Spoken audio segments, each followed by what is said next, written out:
അസ്സലാമു അലൈക്കും വറഹ്മത്തുള്ളാഹി. പ്രിയമുള്ളവരെ, നമ്മുടെ ബഹുമാനപ്പെട്ട ഉള്ളാളത്തങ്ങളുടെ മകൻ ഫസൽ കോയ മക്കൂറത്തങ്ങൾ മരണപ്പെട്ടത് എല്ലാവർക്കും അറിയാം.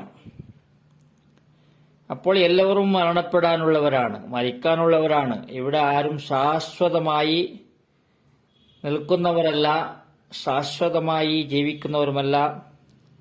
എല്ലാവരും മരണപ്പെടാനുണ്ട്. ശാശ്വതമായി ഇവിടെ മരണപ്പെടാതെ ബാക്കിയാവുകയും എങ്കിൽ നമ്മുടെ മുത്തു മുസ്തഫ സല്ലല്ലാഹു അലൈഹി വസല്ലം തങ്ങളാണ് ബാക്കിയാവേണ്ടത്. തങ്ങളെയാണ് റസൂലുള്ളാഹി സ്വല്ലല്ലാഹു അലൈഹി വസല്ലം തങ്ങളെയാണ് അള്ളാഹു ബാക്കി വെക്കേണ്ടത്. ബഹുമാനപ്പെട്ട കൂറത്തങ്ങൾ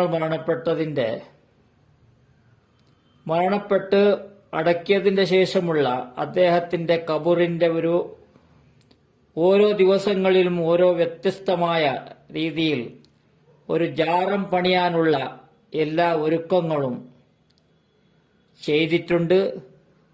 നിങ്ങൾക്ക് ആ ജാറം കാണാം.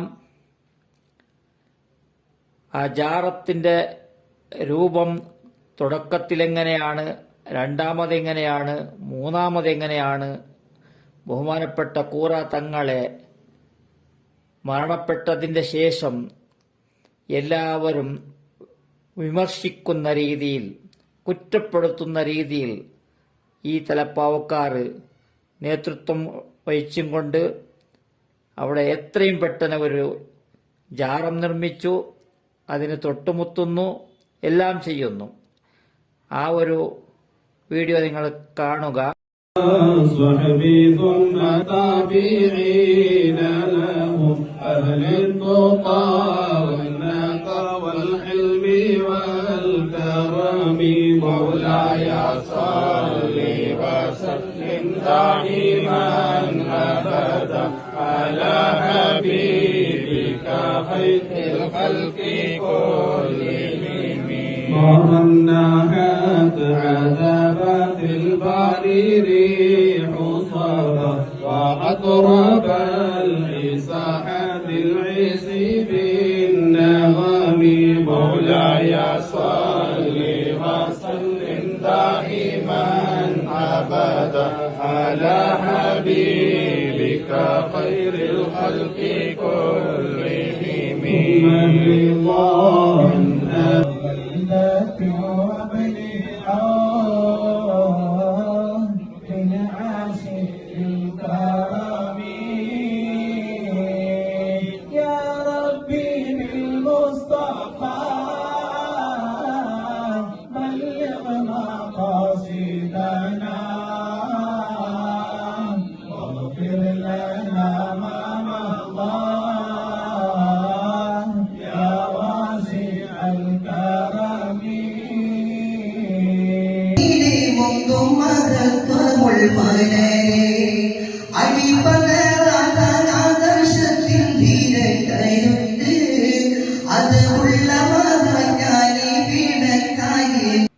ഇതാണ് സഹോദരന്മാരെ, കരുതി കൂട്ടി തന്നെ ചെയ്യുന്ന കാര്യങ്ങൾ.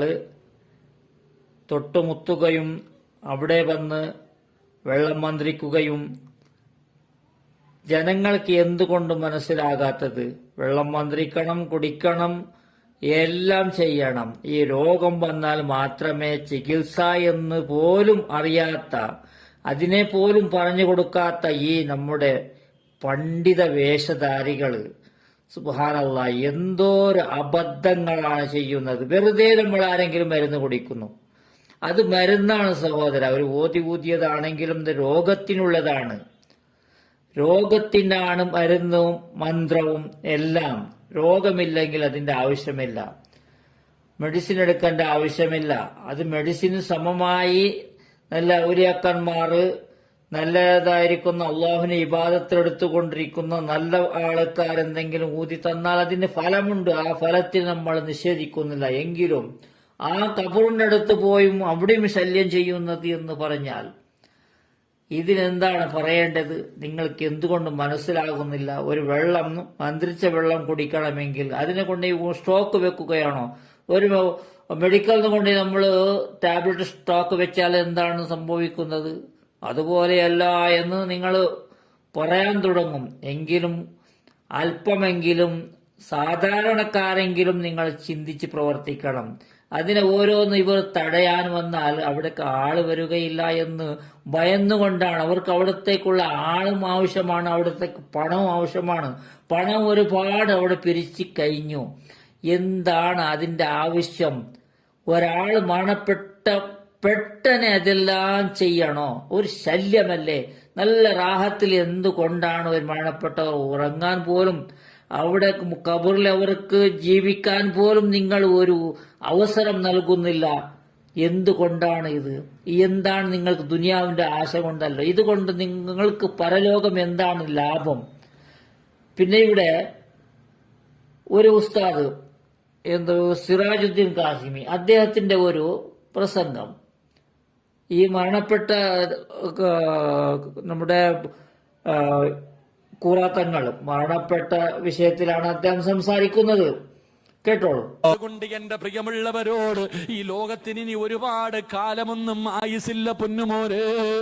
കാരണം ഞാനും നിങ്ങളും കണ്ടുകൊണ്ടിരിക്കുകയാണ് ആലിമീങ്ങളുടെ മരണം ഈ ലോകത്തിന്റെ നാശവാ.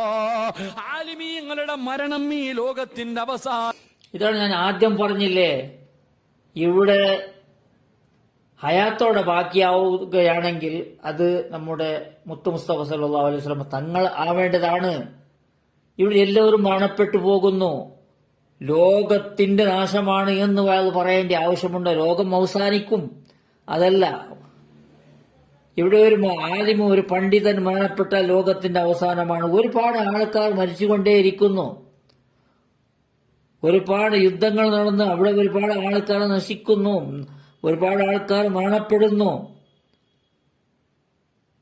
അതല്ലെങ്കിൽ വെള്ളപ്പൊക്കമുണ്ടായി, അതുപോലെയുള്ള ഒരുപാട് കാര്യത്തിൽ ഒരുപാട് അവസരങ്ങളിൽ മരണപ്പെട്ടു. ഇവിടെ ഒരു ആലിമ്, ഒരു മന്ത്രവാദിയാണ്, അദ്ദേഹം മന്ത്രിച്ചു കൊടുക്കുന്ന ഒരാളാണ്, അത്രേ പറയാനുള്ളൂ. അദ്ദേഹം മരണപ്പെട്ടു. ഇവിടെ നാശമാണ് സംഭവിക്കുന്നത്, ലോകത്തിന്റെ നാശമാണ് എന്ന്. എന്തിന് ഇതുപോലെയുള്ള പ്രസംഗം ആവശ്യമുണ്ടോ? ഒരാൾ മരണപ്പെട്ടു, അദ്ദേഹത്തെ നല്ല രീതിയിൽ ആരും വിമർശിക്കാത്ത രീതിയിലുള്ള അവരുടെ മരണശേഷമുള്ള ജീവിതം ആകണമെന്നുള്ള ഉദ്ദേശമുണ്ടെങ്കിൽ ഇതെല്ലാം കാട്ടിക്കൂട്ടലിന്റെ ആവശ്യമില്ല എന്നാണ് എനിക്ക് പറയാനുള്ളത്. നല്ലപോലെ ചിന്തിച്ച് പ്രവർത്തിക്കുക സഹോദരന്മാരെ. നമ്മൾ പറഞ്ഞവരെ, വിമർശിച്ചവരെ കുറ്റപ്പെടുത്താൻ നിങ്ങൾ തയ്യാറാണ്. നിങ്ങളുടെ കാര്യം, നിങ്ങൾ ഇട്ടതായിരിക്കുന്ന അജണ്ട എവിടെയെങ്കിലും നിങ്ങൾക്ക് ബുദ്ധിമുട്ടാവോ, ജനങ്ങൾ വരാതിരിക്കോ ഇവർ പറയുന്നത് കൊണ്ട് എന്ന്? അതൊന്നുമല്ല, വരുന്നവരെല്ലാം വരും, നമ്മൾ തടയാനില്ല. നമ്മൾക്ക് ഇതിന്റെ കാര്യം എന്താണ് പറയാനുള്ളത് അത് പറയുക തന്നെ ചെയ്യും. നിങ്ങൾ ചെയ്യുന്നത് ഒട്ടും ശരിയല്ല എന്ന് എനിക്ക് പറയാനുള്ളത്.